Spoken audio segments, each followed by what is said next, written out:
senang sekali bisa sharing sesuatu yang sebenarnya kalau boleh dibilang bukan sesuatu yang sangat scientific ya atau sesuatu yang terlalu serius sebenarnya. Harapannya begitu. Karena terus terang apa yang saya sharing ini adalah bagian dari experience kami ya dari Urban Plus Institute. Ini kebetulan bareng dengan teman-teman kita sering melihat beberapa tempat dan mungkin semangatnya adalah membuat satu observasi yang kemudian bisa ditelaah gitu. Jadi sebagai urban designer karena kami juga masih muda-muda ya, jadi masih perlu banyak belajar. Jadi harus bisa merefleksikan apa yang kami kerjakan kira-kira gitu di dalam studio. Lalu apa yang sudah pernah kami baca, walaupun sedikit ya, saya yakin masih jauh sekali kelasnya dari kelasnya bacaannya Pak Apep nih.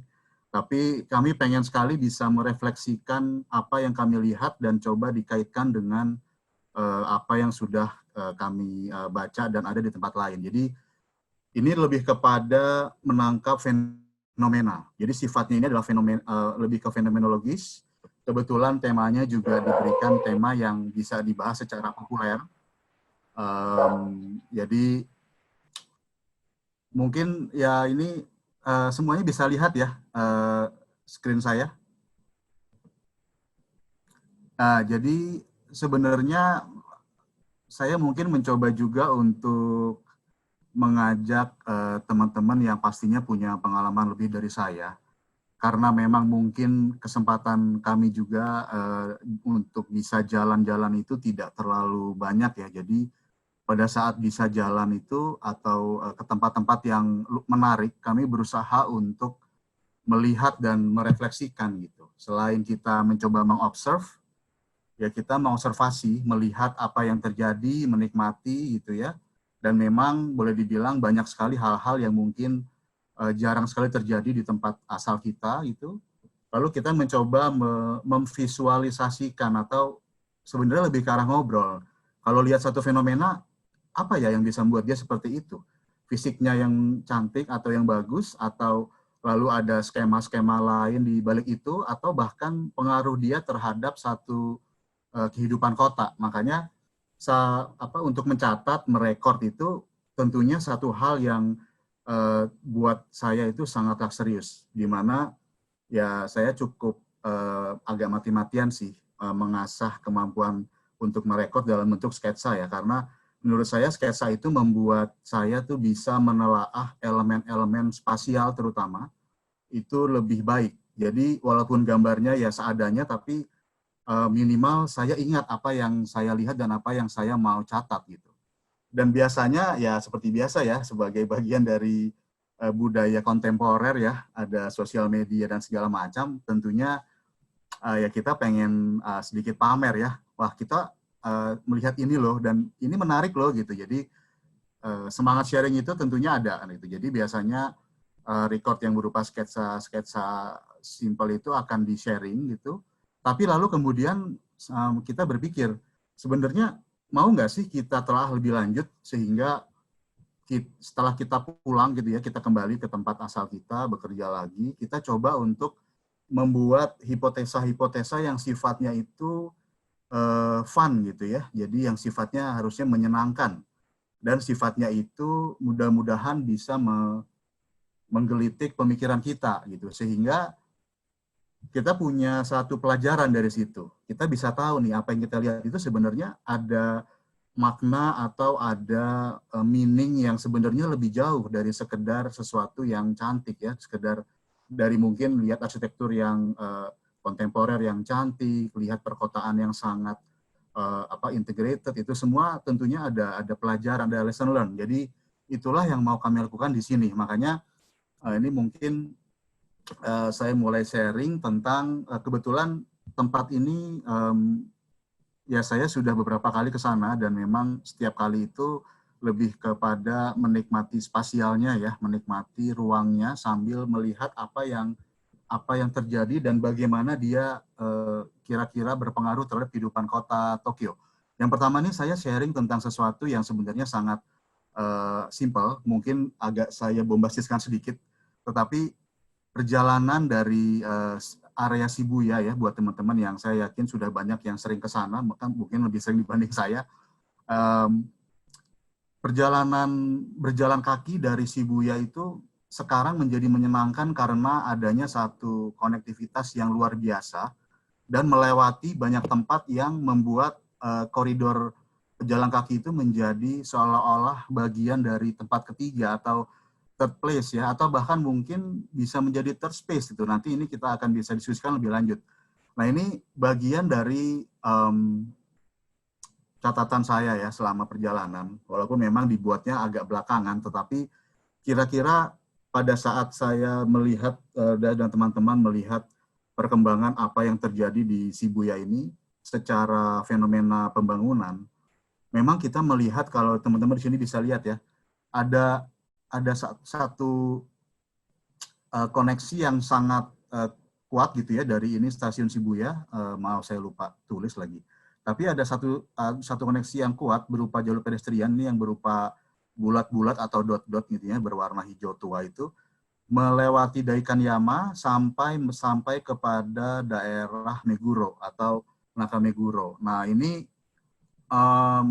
banyak sekali hal-hal yang bisa kita rekod dan bisa kita lihat di sana. Ini gambar sebelah kanan adalah foto yang saya ambil dari Shibuya Sky, satu development baru ya di atas Shibuya Scramble itu.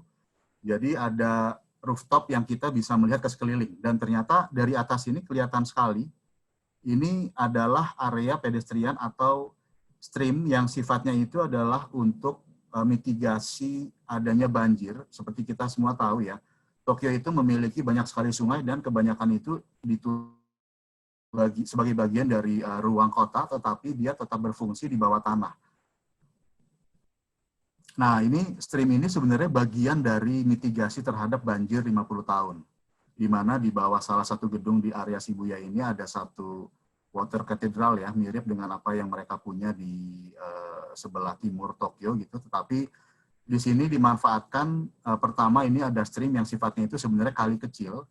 Lalu dulunya itu di sini ada jalur kereta api yang tadi Pak Apep cerita itu. Jadi jalur kereta api ini dulunya konvensional alias di atas tanah. Jadi seperti yang kita punya banyak di Indonesia.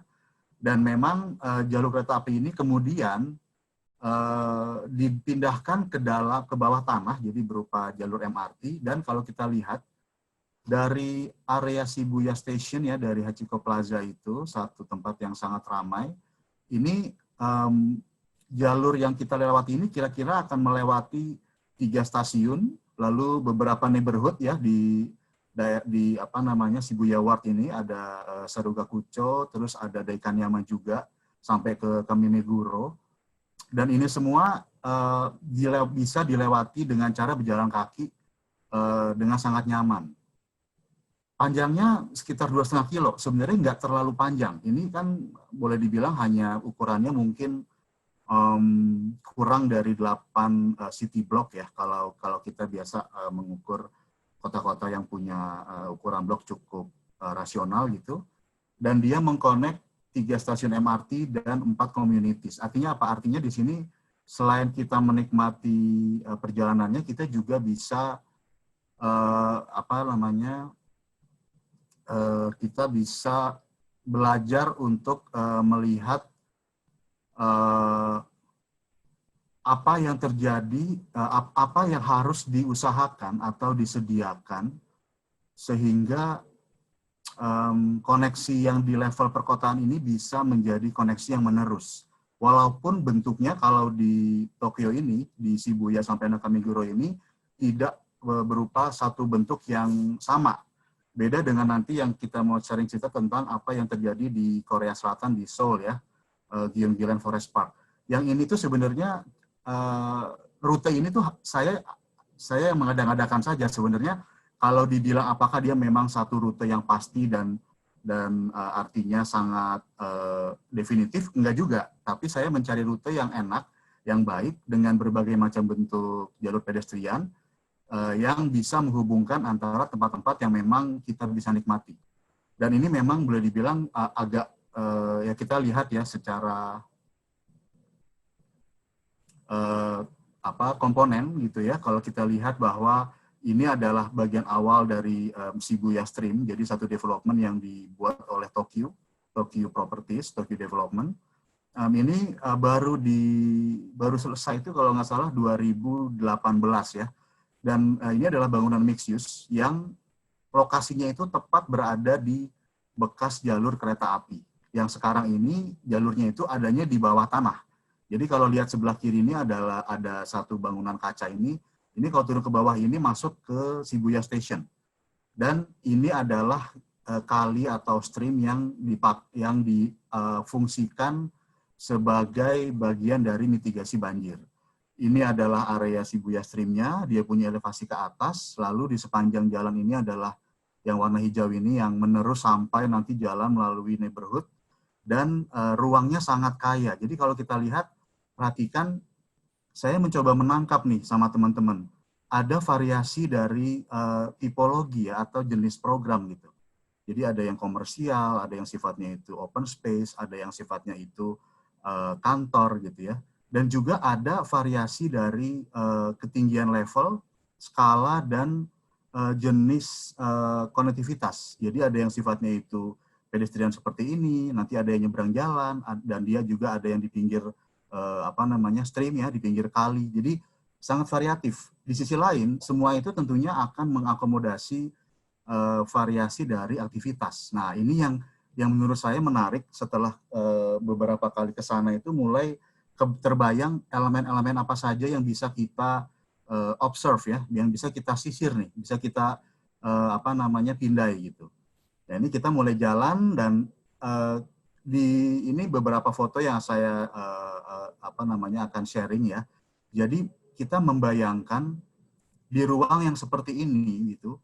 Ini ada hal-hal yang berkaitan dengan apa yang tadi variasi yang saya sebutkan. Jadi kalau kita lihat sebagai tipologi ini memang ada yang sifatnya itu sangat publik ya, berupa restoran, coffee shop gitu, atau retail. Ada yang sifatnya itu semi publik, yaitu berupa kantor atau hotel. Jadi kalau kita lihat di sini juga ada skala atau variasi dari konektivitas. Ada yang sifatnya itu memang berupa plaza yang jadi bagian dari pedestrian, ada yang sifatnya jembatan. Jembatan ini kalau diteruskan, nanti di sana ada satu lingkaran jembatan yang lebih besar, ini bisa jalan, sekarang ini sudah bisa jalan tembus sampai ke Shibuya Scramble Square atau Shibuya Sky, dan tembus ke stasiun Shibuya plus tembus ke Hachiko Plaza. Jadi kalau rekan-rekan dulu senang nyeberang di depan seberangan Shibuya Crossing itu, sekarang kalau di arah sebaliknya itu sudah bisa jalan melalui jalur pedestrian yang adanya di lantai 2 dan menembus bangunan. Nah, ini multi-level connection yang saya sebutkan sebagai satu hal yang sangat membuat kedekatan sifat dia terhadap apa yang mau kita definisikan sebagai third place itu bisa terjadi. Kita teruskan jalan ke arah Daikanyama. Ini adalah bagian dari surface-nya komersial. Jadi di balik ini adalah komersial yang sifatnya lebih ke internal. Ini di sepanjang koridornya. Di sebelah kiri adalah kalinya ya, si kali Shibuya Stream, kali kecil.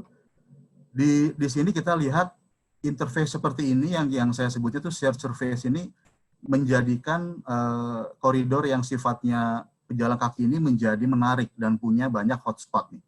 Ini kebetulan salah satu, ya maaf kalau agak personal, tapi si Lemonade for Lemonica ini salah satu favorit saya karena dia ada di mana-mana, dan kedua dia menyajikan minuman yang memang baunya itu sangat tropis ya. Maksudnya kita bisa menikmati kota Tokyo itu dengan ditemani oleh sesuatu yang enak dan nyaman gitu.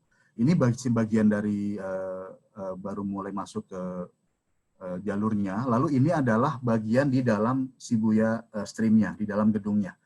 Ini ada di lantai 2. Nah, di sini kita lihat lagi ada multi-level connection. Dan kita lihat kalau di sini kelihatan ada jalur-jalur yang berupa garis. Ini adalah gambaran atau representasi dari jalur-jalur yang tadinya berupa jalur kereta. Nah, ini sebenarnya bagian dari bagaimana cara mereka untuk mengingat bahwa ruang ini dulunya adalah ruang infrastruktur.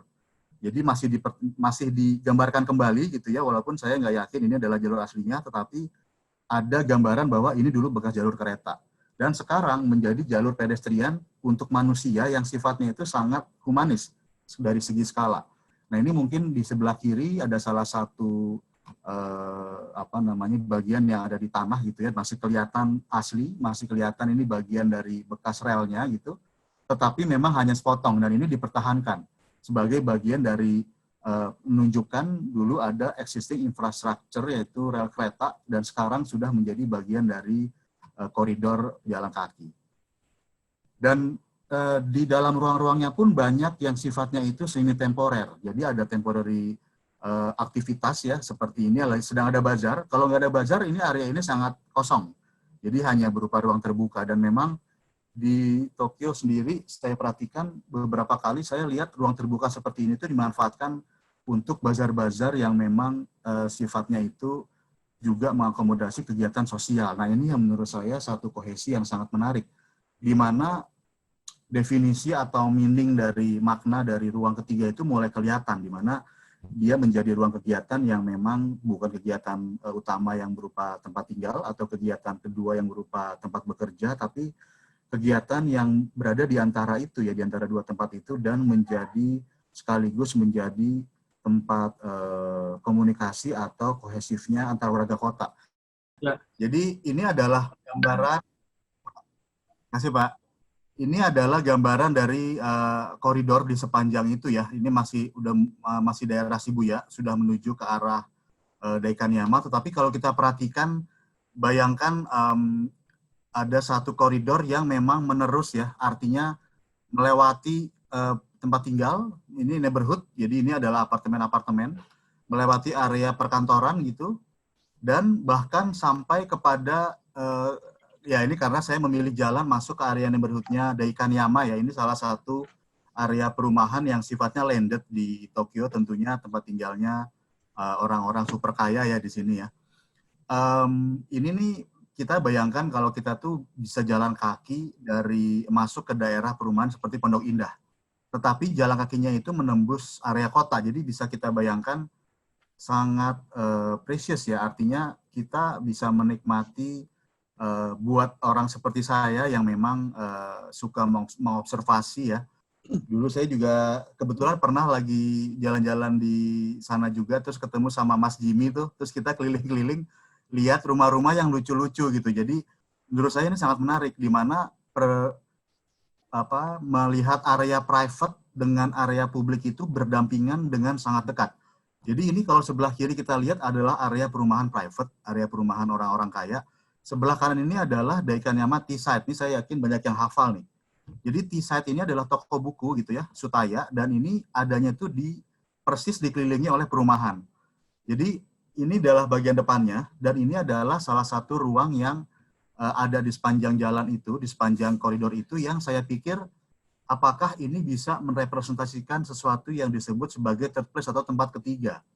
Karena memang sebagai toko buku, dia punya banyak program ya, mulai dari tentunya ada perpustakaan dan ada toko bukunya, lalu ada coffee shop-nya, ada restoran di belakang, lalu ada ruang galeri juga untuk kegiatan-kegiatan lain, dan dalam satu kompleks itu semuanya terbuka. Kalau kita perhatikan nih, bagian depan ini adalah pedestrian path, terbuka masuk ke dalam, jadi bisa diakses oleh pejalan kaki, sementara mobilnya lewat samping. Nah ini juga salah satu sifat dari keterhubungan koridor dengan bangunan yang sifatnya itu mendorong adanya aktivitas yang disebut sebagai ruang ketiga tadi. Kita jalan terus. Nah ini juga salah satu tempat di Nakameguro ya, ini di Meguro River. Ini saya yakin juga banyak yang hafal. Ini kebetulan kalau kita jalan di sana lagi sedang musim cherry blossom bulan April. Ini kelihatan sekali itu sakuranya berbunga ya di sepanjang sungai. Dan kalau kita lihat sungainya sebenarnya biasa saja, tidak terlalu berlebihan atau dibuat super cantik seperti di Cheonggyecheon, tetapi fungsional dan kondisinya sangat bersih. Nah, ini yang menurut saya menarik, di mana koridor ini pun akhirnya bisa dianggap sebagai satu destinasi, satu koridor yang bisa juga jadi destinasi. Ini pada saat sedang sakura ini biasanya penuh penuh dengan orang untuk lihat gitu. Ini kebetulan saya ambil di hari keempat atau kelima ya, jadi sudah agak di tengah-tengah dan memang dalam kondisi yang tidak terlalu ramai. Tapi kalau dia lagi dalam sangat ramai, ini di sebelah kanannya adalah masih si Meguro River. Nah, ini ruang seperti ini kita bisa perhatikan nih. Ini sebenarnya hanya berupa jalur pedestrian, tapi dikasih tempat duduk ya, ada bangku-bangku dari batunya, lalu dikelilingi juga oleh restoran-restoran. Nah, ini tempat seperti ini sebenarnya sifatnya bagaimana ya? Ini sesuatu yang sangat menarik menurut saya, karena batas antara public private itu menjadi agak bias gitu ya. Lalu batas antara ruang kendaraan dengan pejalan kaki pun sangat nyampur, walaupun kelihatan ada aspalnya dan ada bagian curb-nya ya, di sini kelihatan ada batas, tapi sifat inilah yang kemudian menjadi satu dorongan adanya kegiatan yang sifatnya itu menjadi kegiatan yang seolah-olah ruang ketiga. Nah, nggak jauh dari sana juga kita bisa jalan kaki ke tempat ini ya. Ini salah satu bangunan yang lumayan ikonik. Kebetulan ya kita semua mungkin pasti tahu ya, ini Starbucks Reserve Roastery yang didesain oleh Kengo Kuma. Baru dibuka tahun lalu juga, 2018 2018 akhir. Dan ini menjadi salah satu destinasi yang adanya itu di tengah-tengah daerah permukiman. Di sebelah kiri itu melintang Sungai Meguro, dan kalau kita perhatikan bagaimana dia bersifat sebagai seolah-olah ruang ketiga adalah keterhubungan antara bangunan dan kegiatan di dalamnya dengan ruang publik. Ini kalau dilihat dari sini, ini foto yang menurut saya menunjukkan konsep yang memang sepertinya membuat Kengo Kuma terpilih ya untuk mendesain tempat ini, karena bukaan dinding yang kaca transparan ini membuat visual connection antara ruang dalam dengan ruang luar itu sangat-sangat erat, dan bahkan dengan buffer atau setback yang sangat-sangat sempit. Jadi di depan itu sudah jalan, lalu di depannya lagi ada sungai, dan kita bisa ngopi di dalamnya seolah-olah kita ada di pinggir sungai. Nah, ini menurut saya menjadi satu definisi yang nanti bisa kita diskusikan, apakah memang ini menjadi bagian dari ruang ketiga. Karena coffee shop ini agak spesial, bukanya jam 7 pagi. Jadi kalau saya lagi di sana, biasanya saya datang jam 7 kurang seperempat, karena di awal-awal itu harus ngantri. Orang tuh ngantri untuk masuk ke dalam gitu ya, ngantrinya tentunya di pinggir jalan di luar. Lalu orang biasanya sarapan di sini, dan bahkan lantai 2 dan lantai 3-nya itu memang punya koneksi dengan sekitarnya. Nah, ini yang saya juga sebutkan di dalam poin di sini sebagai satu ruang destinasi. Dia ada koneksi antara private atau semi private ya, yang sifatnya di dalam, dengan yang publik di sekitarnya. Nah, ini menjadi satu yang luar biasa, sehingga orang itu punya pilihan untuk memilih tempat atau lokasi duduk yang menarik, atau melakukan kegiatan yang memang di sana banyak sekali ada kegiatan-kegiatan yang sifatnya itu event ya. Nah, ini menurut saya jadi salah satu bisa jadi salah satu pembahasan apakah dia memang menjadi third place nih di coffee shop ini. Lalu kita jalan juga, ini adalah salah satu stasiun ya, ini stasiun Nakameguro. Kita sudah sampai hampir di akhir perjalanan, di mana stasiun Nakameguro ini menarik seperti juga banyak stasiun lain, tetapi buat saya mungkin menjadi sangat menjadi sangat objektif dan favorit gitu, karena di bawah rel kereta atau di bawah stasiun itu terdapat ini toko buku Sutaya lagi. Jadi kita bayangkan ruang bawah rel kereta itu ternyata bisa menjadi ruang yang sifatnya sosial dan komersil. Nah, ini sangat menarik nih, di mana ya kita bisa bayangkan banyak ruang-ruang yang di bawah infrastruktur itu biasanya cenderung tidak dipakai karena mungkin tidak bisa dikontrol, tetapi di konteks negara yang mungkin disparity ekonominya seperti Jepang ini sudah sangat rendah ya, atau lebih terdistribusi kemampuan orang-orangnya, sehingga hal seperti ini bisa terjadi. Ini sebenarnya mimpi banyak orang nih, bagaimana di bawah stasiun itu, di bawah rel itu bisa ada kegiatan yang sifatnya menarik. Gitu. Bahkan desainnya pun nggak tanggung-tanggung nih, desainnya seperti desain di dalam shopping mall, padahal ini di bawah stasiun. Tentunya tidak ber-AC, tetapi kegiatan kita perhatikan. Tempat-tempat ini pun akhirnya menjadi ruang publik yang sifatnya itu sangat terbuka dan bisa untuk exchange komunikasi. Jadi kalau kita perhatikan sebelah kanan tuh toko bukunya ya terbuka aja gitu, orang duduk di dalam, itu kaca semua, orang bisa saling melihat gitu ya. Dan ini menjadi sesuatu yang juga bagian dari koridor itu sendiri. Jadi memang yang menarik dari pengamatan kami itu bagaimana ruang koridor jalan itu menjadi penghantar kepada ruang-ruang yang akan menjadi potensi untuk menjadi third place.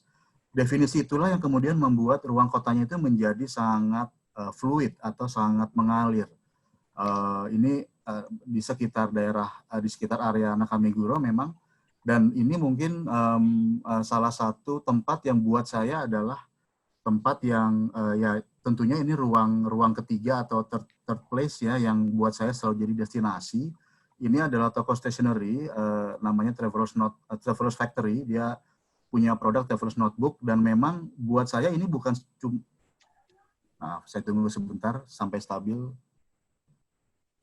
Buat saya ini bukan hanya sekedar toko buku atau stationery tetapi juga tempat untuk berkegiatan karena di lantai 2 dari toko kecil ini adalah ruang bersama ya, ada meja besar dan orang itu bisa melakukan kegiatan bersama-sama di sana, mau menggambar, mau journaling atau mau menghias-hias atau mau bekerja gitu ya. Nah, ini menurut saya ada di dalam satu nempel dengan koridor yang memang menghantarkan ke tempat-tempat yang seperti ini. Jadi secara definisi kalau kita lihat tadi kita kembali kepada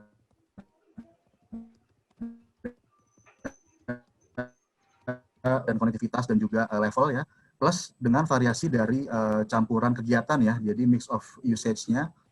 Inilah yang kemudian saya melihat koridor ini yang tadinya itu adalah bekas rel kereta lalu menjadi satu koridor perkotaan yang menerus, itu memang kelihatannya pelan-pelan mulai menjadi tempat ketiga atau third place, atau mungkin third space lebih tepatnya. Karena kalau saya lihat sifat dari koridor ini adalah lebih kepada menghantarkan orang itu untuk berjalan kaki menuju kepada third place-nya. Jadi secara sifat yaitu mungkin berupa conduit ya, jadi koridor yang menghantarkan orang menuju ke third place. Ini yang saya perhatikan, apakah memang seperti itu, nanti kita bisa bahas bersama. Tetapi inilah yang saya lihat dari koridor dari mulai dari Shibuya, lewat Daikanyama sampai ke Nakameguro. Di mana di semua tempat itu banyak sekali tempat-tempat yang memang menjadi third place untuk orang-orang banyak. Nah ini yang saya perhatikan, inilah observasi saya dari berjalan kaki 2,5 kilo itu, yang kemudian ujung-ujungnya kami menemukan ya, kami diskusi menemukan mungkin ini adalah conduit sifatnya.